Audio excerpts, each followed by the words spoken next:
আনন্দ বাংলা, আমরা নিরপেক্ষ নই, মানুষ ও সমাজের পক্ষে। নিবেদন করছে আরপি ক্লাব প্রাইভেট লিমিটেড এবং Leo, a large EV and solar innovation. সহ নিবেদক বারডোয়ান ইউনিটেক টেকনিক্যাল ইনস্টিটিউট, যে দেয় চাকরি ও ভবিষ্যতের গ্যারান্টি।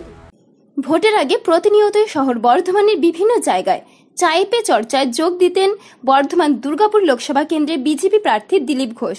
ভোট গ্রহণের পরে শনিবার আবারও শহর বর্ধমানের লক্ষ্মীপুর মাঠের কলেজ মোড় এলাকায় চায়ে পে চর্চায় বিজেপি প্রার্থী দিলীপ ঘোষ।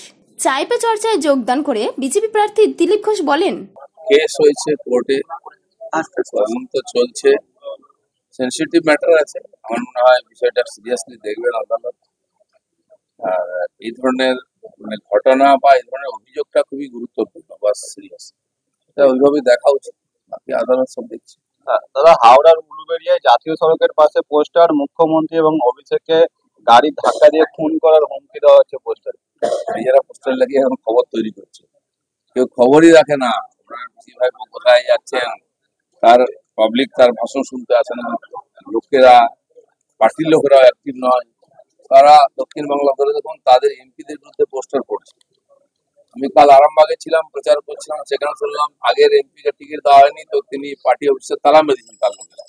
এখন টিএমসি নিজের পার্টির লোকেদের পটাতে মিটিং ভোট শেষ হয়ে যাবে। সেজন্য এখন টিএমসি কে আর কেউ নিয়ে ভাবছে না। তারা দেশে 400 পার কি করে হবে, ওঠে হচ্ছে প্রশ্ন, ওঠা হচ্ছে চর্চার বিষয়।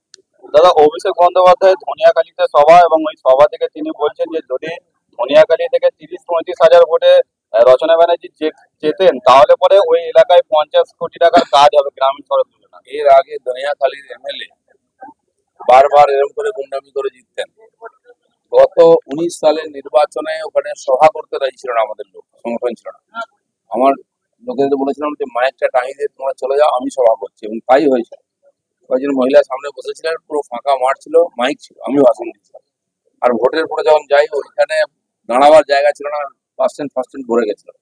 এবারে তো ওদের কাছে লোক নেই, যারা ভয় দেখাতো, মারপিট করতো, তারা এখন চুপ হয়ে গেছে। তারা বুঝে গেছে ওদেরকে ব্যবহার করা হয়। সেই জন্য ওইটা ভুলে যান যারা, অসীমা পাত্রের বিধানসভা থেকে কোনো লিড ওরা পাবেন না।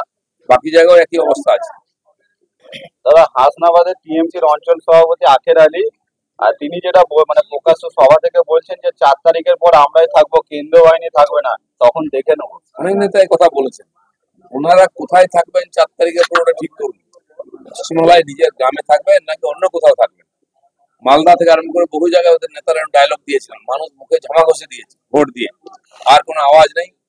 এই আছে দক্ষিণ বাংলার কিছু জায়গায় যেটা মারপিট করে ভোট করে, ওইটা যেন ভুলে যায়। বসিরহাটের মহিলারা যে আওয়াজ দিয়েছেন আর যে প্রতিরোধ করছেন, দেখা দেখি পুরো দক্ষিণ বাংলা জুড়ে যেটা প্রতিরোধ হচ্ছে, মানুষ বুঝিয়ে দিচ্ছে টিএমসির দিন শেষ। দাদা, ঝাড়গ্রামে তো সভা মঞ্চে যেটা দেখা গেল যে মুখ্যমন্ত্রীর হাওয়াই চুরি ছিঁড়ে গেল, তিনি সেফটি বিল লাগাচ্ছেন এবং সেটা লাগা থেকে হাত দিয়ে ফুটিয়েও ফেললেন। দাদা, এই সবই সমস্ত কিছু ড্রামা। আমার জুতো নাই, আমার চপ্পল নেই, আমার বাড়ি নেই, আমার গাড়ি নেই, এবার বলে আমার কাছে ভোট নেই। এইসব সিম্প্যাথি ভোট করে দিন জিতে এসেছেন। এইসব দেখে মানুষ দেখলো যে এই করতে করতে আমাদের কাছ থেকে সব কেড়ে নিল, ওদের সব আছে। দাদা, রাজ্যের মন্ত্রী শশী পাজা, তিনি তো বলছেন যে আপনি হেরে যাচ্ছেন এবং সুকান্ত মজুমদার তারাও হেরে যাচ্ছে। মানে কি আজকাল জ্যোতিষ চর্চা করছেন নাকি? টিএমসি কটা সিট পাবে ভাবুন। সারা দেশে একটাই আলোচনা, মোদী কত সিট পাবে, 400 হবে কি হবে না, বিজেপি 370 হবে কি হবে না, আর কোনো আলোচনা নেই। টিএমসি বলে কোনো পার্টি আছে? আপনি গিয়ে দিল্লি জিজ্ঞেস করুন, সব ভুলে গেছেন। পশ্চিমবঙ্গের লোকেরাও ভুলে যাবে এই ইলেকশনের পর। দাদা, শাহজাহানের সাম্রাজ্য, সেখানে তো সিবিআই ক্যাম্প হচ্ছে, এতে করে কতটা ওখানকার মহিলার উপকৃত হবে? আপনারা দেখছেন মহিলারা রাত জেগে জেগে পাহারা দিচ্ছেন, নিজের বাড়ি পাহারা দিচ্ছেন এবং ভোট পাহারা দিচ্ছেন। এতদিন ওখানে একতরফা ভোট হতো, শাহজাহান বলে দিত, আর যারা তাদের লোক গিয়ে ভোট দিয়ে আসতো। আজ শাহজাহান নাই, তার ভাই এবং আর গুন্ডারা সব হুমকি দিচ্ছে বাড়ি বাড়ি গিয়ে। আপনারা দেখেছেন মহিলার সঙ্গে কি অত্যাচার, রাত্রেবেলা তুলে নিয়ে যাওয়ার চেষ্টা হয়েছে, পুলিশও মারছে মহিলাদের চুলে ঝুঁটি ধরে। তো ভয় দেখানোর চেষ্টা চলছে ওই সব ভোটগুলো লুট করার। কিন্তু আমি বলে দিচ্ছি, ভোটের দিন দেখবেন টিএমসি কে খুঁজে পাবেন না, লোকে ভোট দেবে যেমন বাকি জায়গায় দিয়েছে, আর বিজেপি ওখান থেকে বিরাট লিড। দাদা, রাজ্য জুড়ে তো সিবিআই তদন্ত করছে শিক্ষক দুর্নীতি মামলা, এবং সেখানে যেটা দেখা যাচ্ছে যে মুর্শিদাবাদ জেলা যারা ডিআই আছেন, তারা বাম আমলে যারা নিযুক্ত হয়েছেন তাদের তথ্য জেল বাড়াচ্ছেন। কবে থেকে লুট শুরু হয়েছে আর কারা কারা চুরির চাকরি পেয়েছেন সেটা নিশ্চিত নয়? তদন্ত তো অবশ্যই হওয়া উচিত। আর সিপিএমের আমলে দুর্নীতি হয়নি এটা কেউ বলতে পারে না। তখন স্কুলের এক একটা স্কুলের ম্যানেজিং কমিটি পয়সা নিয়ে চাকরি দিত। ছোট ছিল, 3 লাখ 4 লাখ 2 লাখ দিয়ে চাকরি হয়ে যেত। ম্যানেজিং কমিটি ইন্টারভিউ নিত, তারা ডিসিশন নিত, বলতো স্কুল ডেভেলপমেন্ট ফান্ড বলে 3-4 লাখ টাকা নিয়ে নিত। বহু লোক চাকরি পেয়েছেন তখন।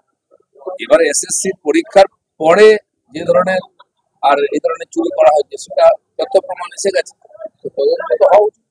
দাদা, দেশ তথা রাজ্য জুড়ে দেশে কখনো বলা হচ্ছে বিজেপি 214, কখনো 270 মেজরিটি পাবে না, রাজ্যেও একই কথা বলা হচ্ছে। তো মানে একটা জ্যোতিষ চর্চা চলছে। আমি বলছি বিজেপি নিয়ে ভাবার দরকার নেই। মোদী বলেছেন লোক ভোট দিয়ে 400 করে দেবে। আপনাদের কত সিট থাকবে? আপনারা কি মার্কেটে থাকবেন? অনেক পার্টি গতবার উঠে গেছে। আপনারা হিসাব করে দেখুন, 19 সালের ব্রিগেড সমাবেশে মমতা ব্যানার্জি সবাইকে ডেকেছিলেন, সব পার্টির নেতাদের, মোদি হটাও দেশ বাঁচাও। ওনার 12টা সিট কমেছিল। বাকি যারা এসেছেন তারা পার্লামেন্টে পৌঁছাতে পারেননি। সিপিএম পার্টি শূন্য হয়েছে এখানে। আর তাই কেউ মমতা ব্যানার্জিকে আর ডাকছে না, সারা দেশে কেউ ডাকে না। যদি ইন্ডিয়া অ্যালায়েন্স থাকে, আর মমতা ব্যানার্জি এত পপুলার লিডার, দু একটা রাজ্যে যেতে পারতেন। এখানে নেই অ্যালায়েন্স সাইড, কেন ডাকেনি? উনি যেখানে যাবেন সেখানে শুকিয়ে যাবে। অখিলেশ কোথায় আছে?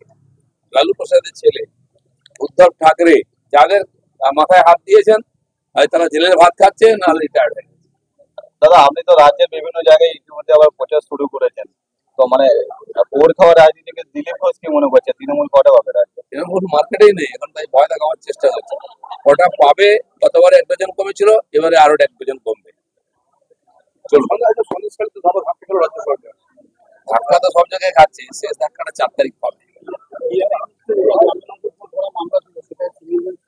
পূর্ব বর্ধমান থেকে দেবাশিস ঘোষের রিপোর্ট, আনন্দ বাংলা।